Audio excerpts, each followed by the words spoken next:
The storm rolled in before midnight, winds crashing against the cliffs of Monaco. And inside a mansion of glass and steel, a man stood alone, watching the rain slide down his reflection. His name was Adrian Voss. The world called him a visionary, the youngest billionaire in Europe, a man who turned silence into gold and power into a weapon. But tonight, power meant nothing, because tonight he saw her face again, in the reflection, smiling back at him, the same soft, dangerous smile that haunted him every night since the day she died. Her name was Lydia Moreau, his fiancée, the woman he once promised the world to, and the woman's death he never truly accepted. The police called it an accident. Slipped from the balcony, no signs of struggle. Case closed. But Adrian never believed in accidents. Not when it came to Lydia. Not when it came to the only person who ever dared to love him without fearing him. He takes another sip of whiskey. The glass trembles slightly in his hand, the only evidence that the great Adrian Voss could still feel. On the marble table before him lies an old case file, edges torn, pages yellowed by time. He flips through it, over and over again, as if the truth might appear if he stared long enough. But it never does. Until tonight. He glances down, a single new email, no sender name, just a subject line that reads, "You don't know the full story." Attached is a photograph, a woman walking away from a gala, her red dress catching the light, her face slightly turned toward the camera. And for a moment, his heart stops, because the woman in that photograph looks exactly like Lydia. The glass slips from his hand and shatters against the floor. He doesn't flinch. He just stares, unblinking, breathing slower. The world outside grows silent, except for the whisper escaping his lips. "Who are you?" Next morning, the storm has passed, leaving only fog. Adrian Voss is sitting at the edge of his infinity pool, staring at the sea as if it might answer him. His assistant, Claire, steps out with her tablet. "Sir, the press is asking for a statement on your foundation's merger." He doesn't respond. He's barely there. Then she adds, almost hesitantly, "Also, there's a journalist who's been trying to reach you. She says she's working on a feature about power and isolation. She's very persistent." Finally, Adrian looks up. Name? Elena Cruz. Later that evening. The Grand Arcadia Hotel is filled with flashes, diamonds, champagne, laughter echoing beneath chandeliers.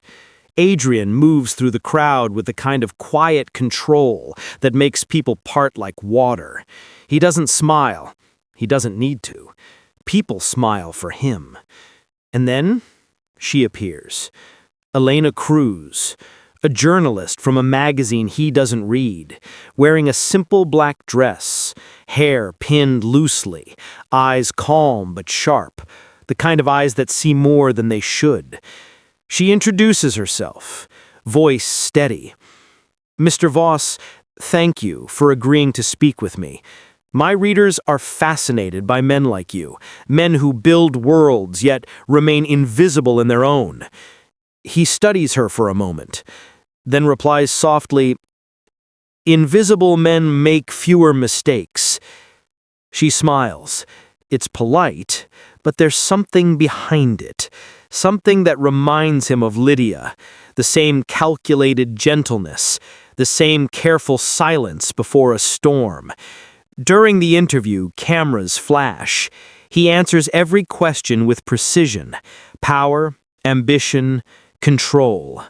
But when she asks, "What does a man like you still chase when he already has everything?" he pauses, looks directly into her eyes, and says, "Peace," then quietly adds, "And maybe something I lost." She lowers her recorder. "Do you ever feel haunted by your success?" He smirks faintly. "Only when success looks like someone I used to love." She tilts her head. "And what if she's still watching?" He leans forward, voice dropping to a whisper. "Then I hope she knows I'd still do anything to find her." After the interview, she thanks him. As she turns to leave, Adrian's security chief approaches. "Sir, should I run a background check?" Adrian's eyes follow Elena as she walks away, her silhouette framed by the golden lights of the ballroom. "He already did," he says. "But he hasn't. Not yet. That lie will cost him everything." Later that night, Adrian sits alone in his study. The recording of the interview plays softly from his laptop. Elena's voice echoes in the dark. "Do you believe some things are better left buried, Mr. Voss?" He pauses the audio, rewinds it, listens again. Something in her tone feels intentional, calculated, like she wasn't just asking, she was hinting. He zooms in to the video frame. Her necklace catches the light, a silver pendant shaped like a small key, the same kind Lydia used to wear. He freezes. The breath leaves his chest. On his desk, a reflection glimmers from the glass. Not his own. Not anymore.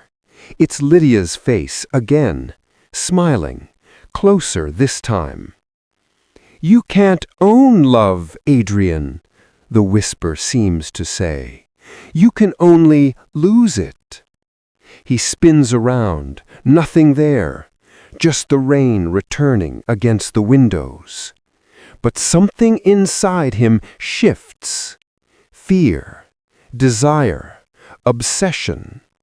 For the first time in years, Adrian Voss feels alive. And for the first time, he's not the one in control. In the reflection, he saw two faces, one from the past and one from the future, both equally dangerous. In the reflection, he saw two faces, one from the past and one from the future, both equally dangerous. The night after the gala, the city of Silvercrest didn't sleep. Rain kissed the glass towers, and the skyline shimmered like a necklace of secrets. Adrian Voss stood on the balcony of his penthouse, shirt unbuttoned, drink half full, eyes fixed on nothing. For a man who owned half the skyline, he looked like a ghost haunting his own empire. His phone buzzed. Unknown number. He stared at it, expression unreadable. Then he answered. "Adrian Voss?" A woman's voice, calm, precise. "You don't know me, but you need to stop looking for her." Silence. Rain tapped against the glass like nervous fingers. Adrian's jaw tightened. "Who is this?" The line went dead. He stood there, frozen, the city lights dancing across his reflection, and for the first time in years, something flickered in his chest. Fear. He hadn't told anyone he was looking for her, not even his assistant, not even the private investigator he'd hired under a fake name. He whispered to himself, "How do they know?" The next morning, he arrived at Voss Industries hours before sunrise. The building was still dark, except for the top floor, his office, a place that smelled of money, metal, and loneliness. On his desk, a file waited. No one should have had access to it.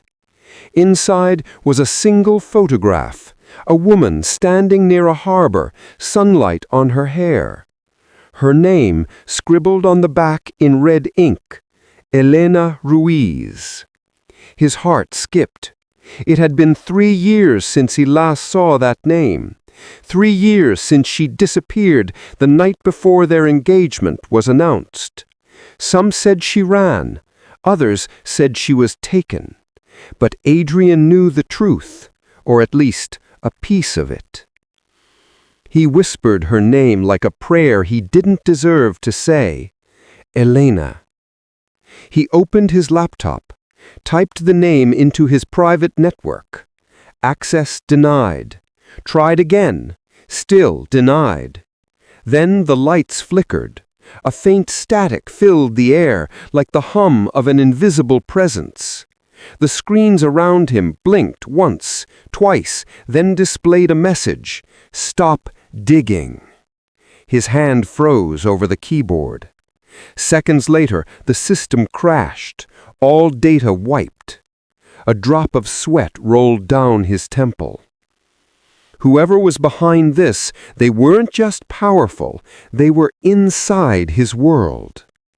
Later that day, at a charity auction, he saw her. Or maybe it was his mind playing tricks. Across the hall, among the billionaires and chandeliers, a woman in a silver dress turned slightly. Same posture, same quiet grace. For a moment, he forgot to breathe. He started moving toward her. Every step felt like walking back in time, to the last night they spoke. The night she told him, "If anything happens to me, don't try to find me." She disappeared into the crowd before he reached her.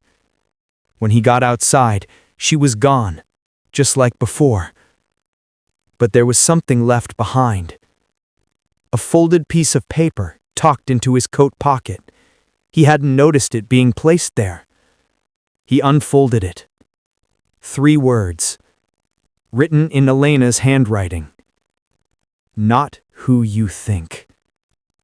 His heart dropped. That night, Adrian couldn't sleep. He sat in his study, surrounded by old photos of him and Elena, smiling in the early days, before money got involved, before his father's death, before the whispers of betrayal and stolen files and missing millions. He remembered her laugh, the way she used to tease him for never smiling, and the way she'd look at him, like she saw the man, not the name. Now all he saw was a mystery. Who was she running from? And what did "not who you think" mean? He reached for his glass of whiskey, but paused. Because his reflection in the window wasn't alone. Behind him, faint, almost invisible, was a shadow. He turned sharply. Nothing. But then from the darkness came a whisper. "You should have left her alone, Mr. Voss." He spun around. The door slammed, and the lights went out. When he woke, the room was wrecked. Glass shattered, books on the floor, and his laptop gone. His hand was bleeding. He didn't remember being hit. But there was a single photo taped to the wall. Elena again. Only this time, she wasn't smiling. And in the corner of the photo, faintly visible, a man's reflection. Someone standing behind her. Someone wearing Adrian's watch. He stumbled back. No, it couldn't be. That watch was one of a kind, custom-made, engraved with his initials. He'd given it to her the night she vanished. Now it was back in the photo. His mind raced. Had she betrayed him? Was she still alive? Or was someone using her to destroy him from the inside? He gripped the photo, knuckles white. Then he noticed something else. A date. Hidden in the photo's corner. November 9th. Tomorrow. Adrian knew what it meant. It wasn't just a date. It was an invitation. Or a warning. And he was done being afraid. He whispered, "You want me to find you, Elena. Fine." He looked out over the city again, the same skyline he'd built, the same world that was now turning against him. And in that moment, something changed in his eyes. The fear was gone. All that was left was obsession. Because for Adrian Voss, it was never about the money, never about revenge. It was always about her. And tomorrow night, he was going to find her or destroy everything trying. The next day came dressed in silence. The world outside Adrian Voss's penthouse felt distant, as if the city itself held its breath. November 9th, the date from the photograph. He hadn't slept. He hadn't eaten. He only waited. Every tick of the clock echoed like a countdown.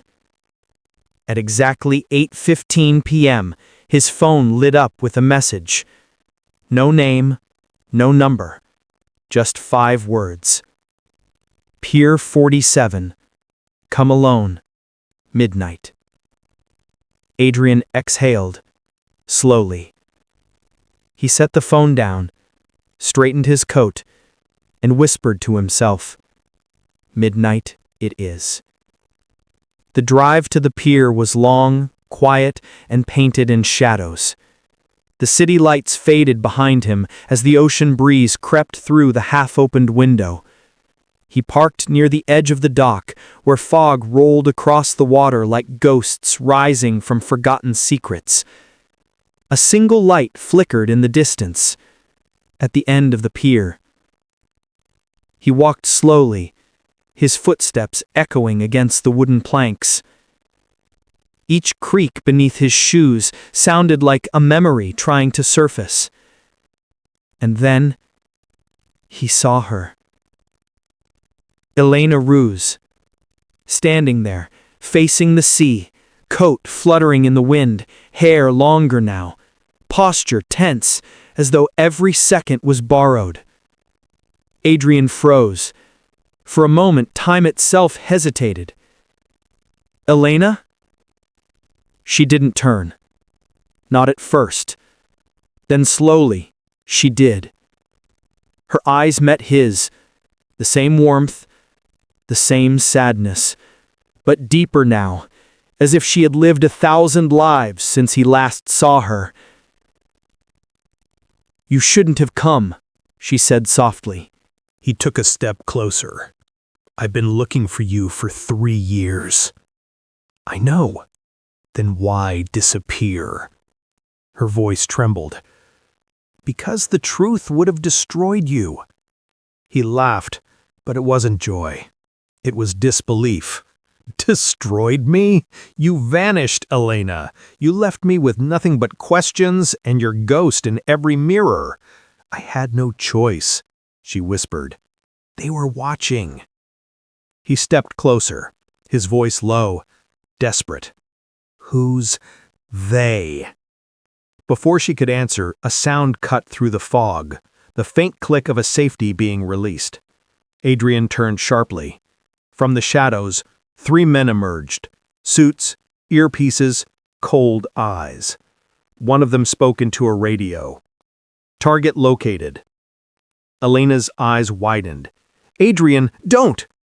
He grabbed her hand, pulling her behind a stack of cargo crates as gunfire cracked across the pier. Bullets shattered wood and echoed off metal. She clutched his arm. "You shouldn't have come here. You have no idea what you're in the middle of." He looked at her, anger flaring. "Then make me understand." They ducked behind a container. Elena's breathing was unsteady. Her hand trembled as she reached into her coat and pulled out a flash drive. "This," she said, "is why they want me dead." He frowned. "What's on it?" "Proof." "Of what?" "That Voss Industries isn't yours." Adrian froze. "What are you talking about?" She looked into his eyes. "The company, your empire? It was built on stolen data from the Central Encryption Bureau. Your father wasn't just a businessman, Adrian. He was a front." The words hit like a hammer. "My father was working with them. The Syndicate." He blinked, trying to process. "The Syndicate doesn't exist. It's a myth." "No, it's real. And they're inside everything. Governments, banks, even your board of directors." The gunfire stopped. Footsteps. Silence. Adrian peeked around the crate. The men were gone. But the quiet was too heavy, too deliberate. He turned back to Elena. "Why me? Why are they after you?" Her voice broke.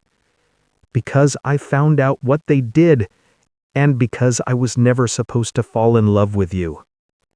The words hung in the cold air like smoke. Adrian's heart sank. "So the woman I loved was a lie?" "No," she said, shaking her head. "The mission was a lie. I wasn't." He looked away, jaw clenched. The fog thickened around them, or maybe it was the ache between them, too heavy to see through. Suddenly, headlights cut through the mist. A black SUV rolled up the pier. Doors opened. More men stepped out, this time armed to the teeth. Elena's grip on the flash drive tightened. "We have to go." Adrian didn't move. His voice was quiet, dangerous. "No, I'm done running." She turned to him, desperate. "Adrian, please, they'll kill you." He smiled faintly. "Maybe, but they'll never own me again." He pulled a small remote from his coat pocket, the kind only Voss engineers knew existed. "Remember the offshore server network you warned me never to use?" Her eyes widened. "You didn't." "I did." He pressed the button. A low hum vibrated through the air, and suddenly, across the bay, buildings flickered as power grids overloaded. The Syndicate's encrypted systems, every one of them tied to Voss Industries, were collapsing. Within seconds, billions in shadow accounts began to vanish. Chaos erupted.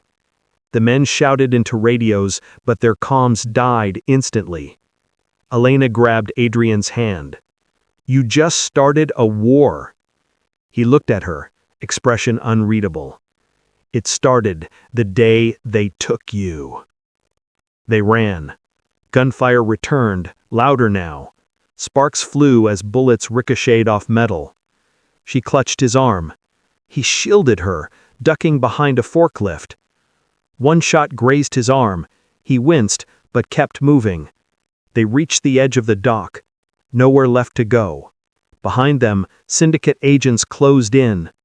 Elena turned to him, breathing hard. "If we jump, we might not make it." He smiled through the pain. "If we stay, we definitely won't." They jumped. The water swallowed them whole. Minutes passed. Then silence. Only waves and the sound of sirens in the distance. Hours later, on a private shore outside the city, a figure stumbled from the surf, coughing, bleeding, but alive. Adrian Voss. He looked back at the dark horizon.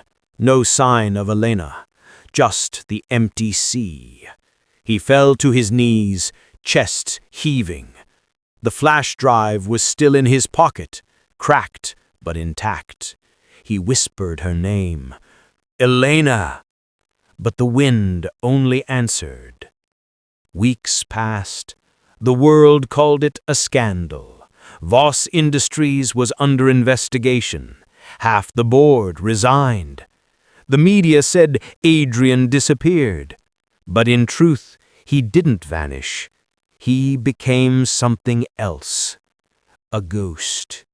Moving through countries off-grid, following whispers and traces of the Syndicate. Everywhere he went, he left behind a trail, encrypted messages, anonymous donations, secrets leaked to journalists. He wasn't rebuilding his empire. He was dismantling theirs. And one night, deep in Prague, inside a dimly lit cafe, he saw her, sitting in the corner, alive, different, but unmistakable. Their eyes met, and for a brief moment the noise of the world disappeared. Elena smiled faintly. "You're late?" Adrian exhaled. "So are you." And for the first time in years, he smiled. But as the camera pulls back, we see what they don't. Across the street, a man in a black suit speaks quietly into a radio. Both targets located, awaiting orders. The hunt for the Syndicate. The world believes Adrian Voss is dead. But dead men don't move money through ghost accounts. And they certainly don't leave coded messages hidden in global stock exchanges. 3 months after the incident at Pier 47, the name Voss still haunts headlines, a symbol of betrayal, corruption, and power collapse. But somewhere across the Atlantic, in a small town outside Prague, a story the world doesn't know is unfolding. It's a quiet night. Rain whispers against the cobblestones. Inside a dim cafe, 2 figures sit in the corner, Adrian and Elena. They haven't spoken in an hour. Not because there's nothing to say, but because too many things still hurt to say out loud. Elena breaks the silence first. "You shouldn't have come here." He doesn't look up from his coffee. "You said that the last time I saw you. And I meant it." He finally meets her eyes. "They already found us once. They'll find us again." Elena's gaze flickers toward the window. A black sedan drives past, slowly. Her voice lowers. "They never stopped looking." The cafe door opens. A stranger walks in, tall, leather jacket, no umbrella despite the rain. He orders nothing. Just stands there, watching. Adrian notices immediately. He leans closer to Elena. Time to go. They leave through the back door, slipping into the alley. The rain has turned heavier now, masking footsteps, hiding whispers. "Where are we going?" Elena asks. Adrian smirks faintly. "Somewhere I can still trust the locks." They make their way through narrow streets until they reach an old factory, one of Adrian's forgotten properties under a fake corporation name. Inside, the air smells of rust and secrets. Adrian switches on a generator. Lights flicker to life.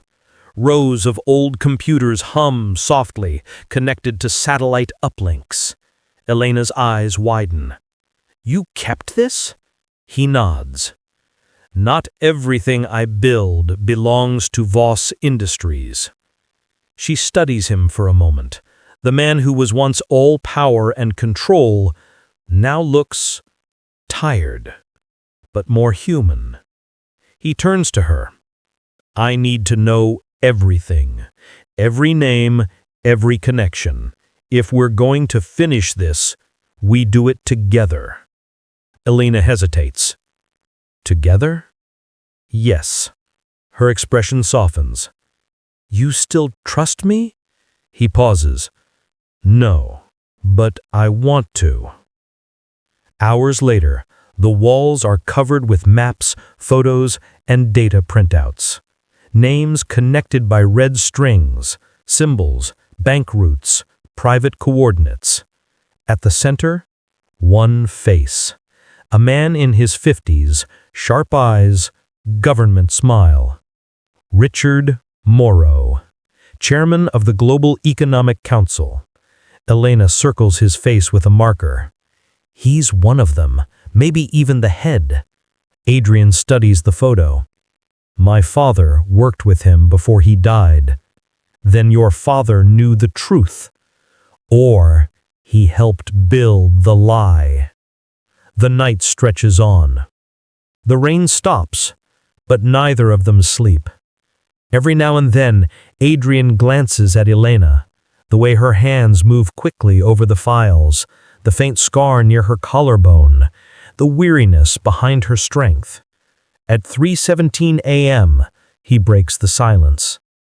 Why did you save me that night? Elena stops typing.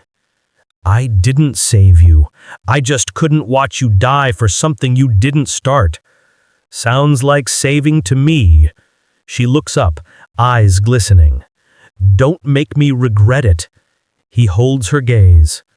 Too late. Suddenly, a sharp beep. The computer screen flashes.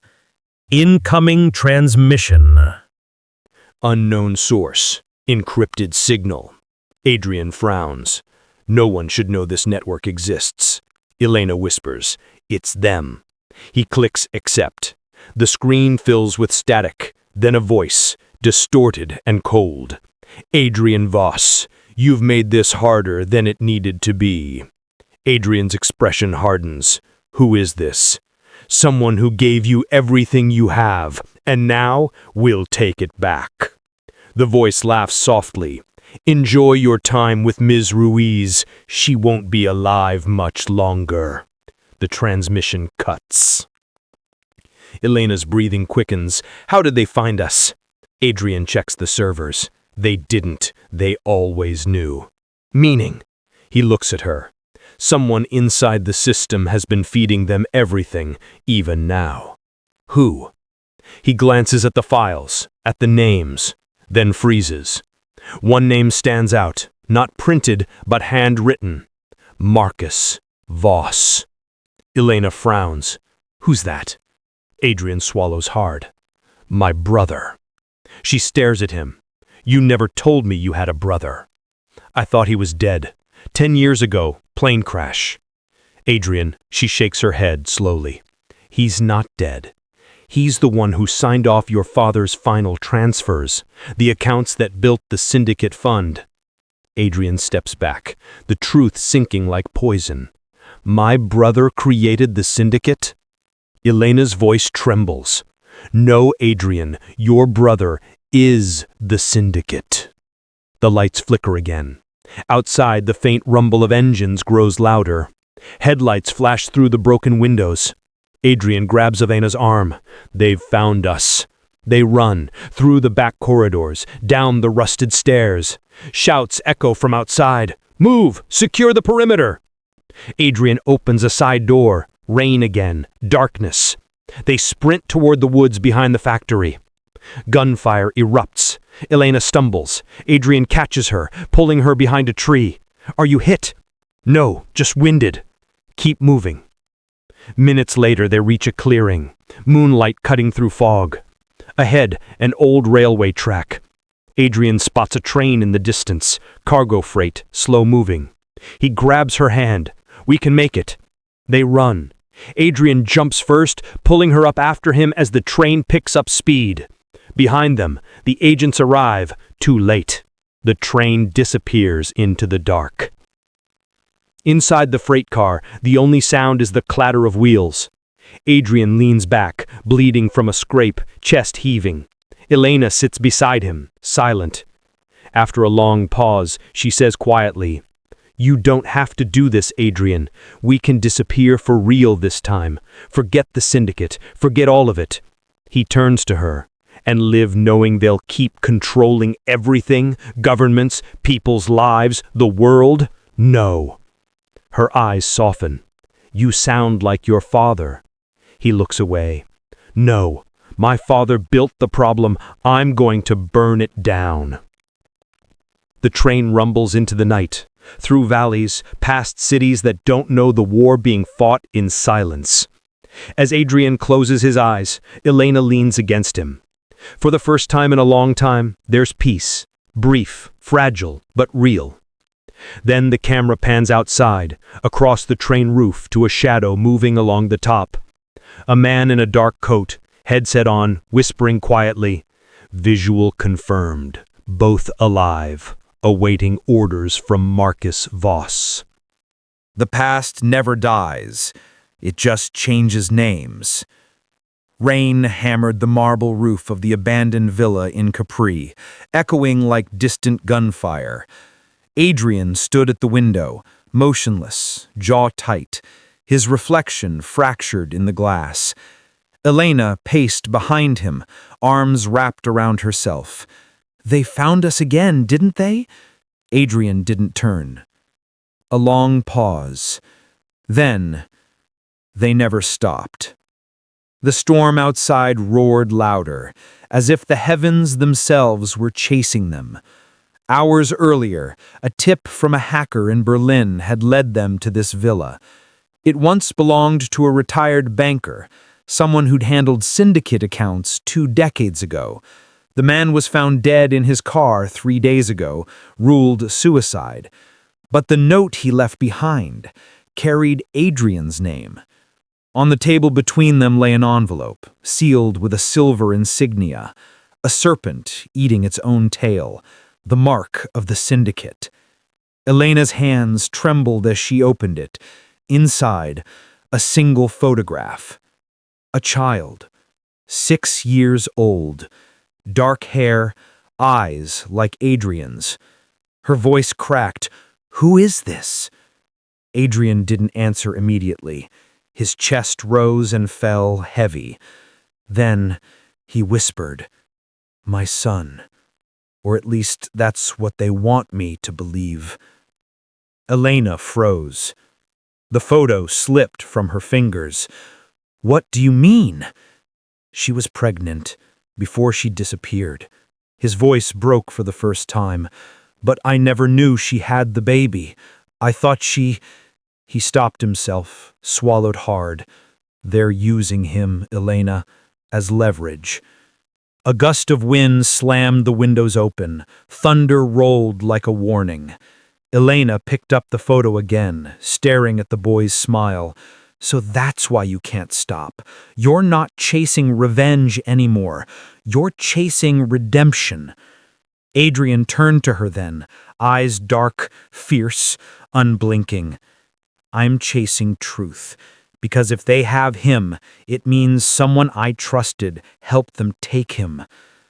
Silence, the kind that feels like a heartbeat about to flatline. Then, the faint hum of an engine outside. Adrian's instincts flared. He grabbed the small pistol hidden beneath his jacket and motioned for Elena to stay down. The headlights cut through the rain, blinding. 2 black SUVs pulled up the driveway. "They found us." Adrian's tone was calm, almost cold. "No, they followed you." She froze. "What?" "You met with that journalist in Zurich. He was one of them. They planted a tracker." The door burst open. Masked men flooded the villa. Gunfire shattered glass. Adrian dragged Elena behind the stone pillar, firing back, counting each bullet like seconds of life. When the smoke cleared, 3 men lay still. But one was missing. Elena's breathing was sharp. "We need to go!" Adrian's gaze darted to the floor. A small device blinked red. A tracker. And beneath it, a digital timer counting down. 0015. 0014. He grabbed her hand and bolted toward the back door. The explosion tore the villa apart as they dove into the rain-soaked forest. For several minutes, only their ragged breaths filled the air. Then, when they finally stopped, Adrian looked back. The villa was gone, consumed by flame. Elena turned to him, tears mixed with rain. "How long can we keep running?"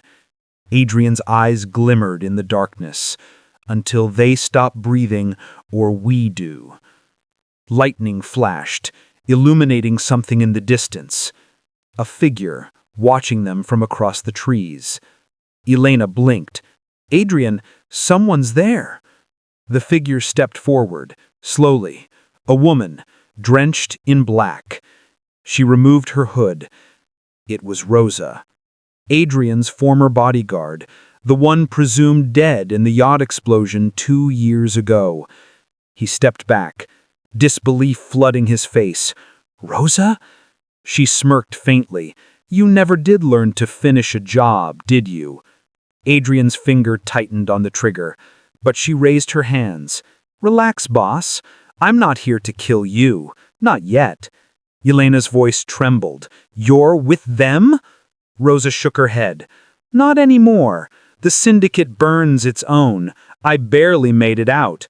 She stepped closer, voice low and urgent. "They have your son, Adrian, and they're not keeping him in Europe. They've moved him to Dubai." Adrian's breath caught. The name hit him like a bullet. Rosa continued, "They're preparing something big, a financial blackout, global. The boy's the key. They're using him as a pawn." The world seemed to tilt beneath his feet. "Then we go to Dubai," he said. Rosa's expression turned grim. "You don't understand. Once you cross that line, there's no coming back. They'll erase you from every system, every record. You'll be a ghost." Adrian looked at Elena. She met his gaze, scared but resolute. Then he said it, slowly, deliberately. "Maybe that's exactly what I need to become." The wind howled. The flames of the villa still burned behind them, a symbol of everything they'd lost. Ahead lay only shadows, and the truth that could destroy them both. As they disappeared into the night, Rosa whispered under her breath, words almost stolen by the rain. "They think you're chasing your son, Adrian, but they have no idea what you really are."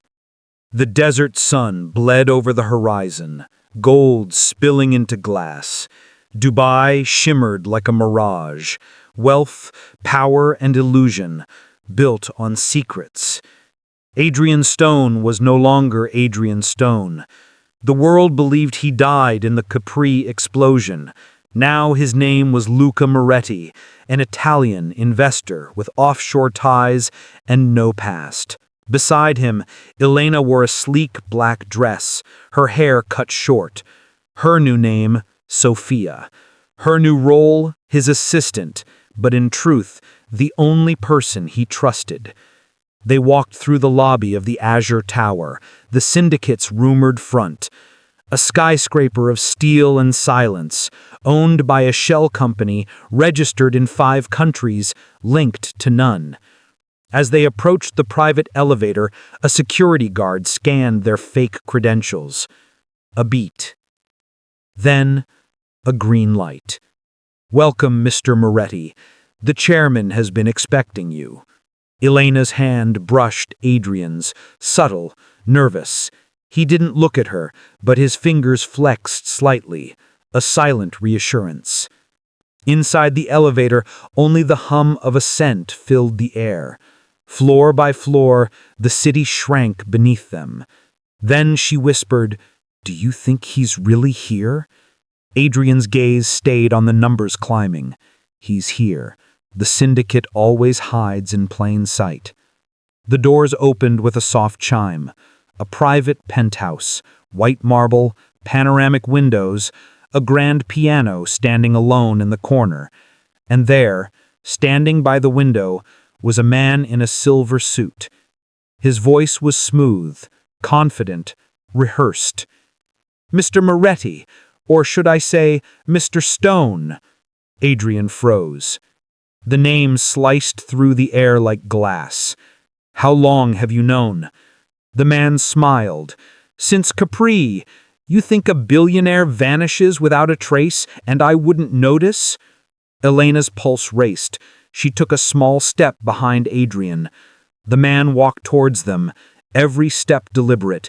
His name was Adrian Voss. A tech magnate turned ghost investor, charismatic, dangerous, the kind of man who built empires from shadows. Darius stopped a few feet away. "You've been a busy man, chasing ghosts, burning assets, breaking rules." He smirked. "All for what? Love?" Adrian's jaw tightened. "For truth." Darius nodded slowly. "Truth, always the most expensive currency." He turned, gesturing toward a large glass wall. Behind it, a small room. And inside that room, a boy sat at a table playing with a wooden airplane. Elena's hand flew to her mouth. Adrian's breath caught. The boy turned slightly. Same eyes, same quiet focus. His son. Adrian's voice cracked. "Let him go." Darius exhaled softly. "Oh, I will. But first, there's something you need to understand." He pressed a button. A holographic display filled the air. Stock data, encrypted files, offshore accounts. Your family fortune, Mr. Stone. It didn't vanish. It was restructured. You see, your father wasn't just a businessman. He was one of us. The Syndicate was his creation. Adrian's heart pounded. "You're lying." Darius smiled faintly. "Am I? You think your billions appeared from nowhere? He built his empire laundering the Syndicate's funds through your company. You inherited blood money." Adrian shook his head, disbelief clouding his face. "No, he died when I was 12. Darius stepped closer. He faked his death. And when he vanished, you became his successor, unknowingly. Everything you own, every deal, every acquisition, it's been part of his blueprint." Elena's eyes filled with tears. "Adrian, what if he's telling the truth?" He turned to her sharply. "Don't." But something inside him cracked, doubt bleeding in. Darius walked toward the glass again, watching the boy. "He's a brilliant child. He knows codes, patterns. Your father's algorithms run through his DNA. We don't want to hurt him. We want him to finish what his grandfather started." Adrian's voice trembled, low and dangerous. "You're not using my son." Darius smiled calm. "Then stop me." A sudden flicker, lights dimmed. A sound, faint but sharp. A click. The alarm blared. Rose's voice burst through Adrian's earpiece. "Move, now!" Chaos. Smoke filled the penthouse as sprinklers rained. Adrian smashed the glass with a metal chair, bursting into the containment room. The boy looked up, terrified. "Dad?" The single word broke him. Adrian scooped him up, heart pounding. "Elena, go!" Darius's voice shouted through the haze. "You can't run forever, Stone. You're fighting your own bloodline." Adrian turned once more, eyes cold. "Then I'll burn my bloodline to ashes."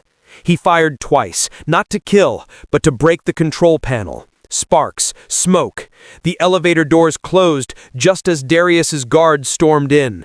As they descended, Elena held the boy tight. Adrian stared at his reflection in the elevator mirror, drenched, bleeding, alive, and haunted. When they reached the lobby, Rosa was waiting for a black SUV. They sped out into the blinding Dubai sun. No one spoke for miles, just the hum of the engine and the echo of what Darius said. Finally, Elena turned. "Where do we go now?" Adrian looked at the boy, asleep in her arms, and then out at the skyline. "Home," he whispered, "to end what my father started." The camera pulled back, the SUV disappearing into the desert road, and just before the screen faded to black, a man stepped out of the shadows at the Dubai airport, older, gray-haired, eyes sharp. He looked directly into the camera and said quietly, "Bring them to me. My son is finally awake." Watch out for part 2. If you enjoyed this story, like, comment, share, and subscribe to Golden Billionaire Stories, where every tale drips with luxury, power, and passion. Because here, love always comes with a price.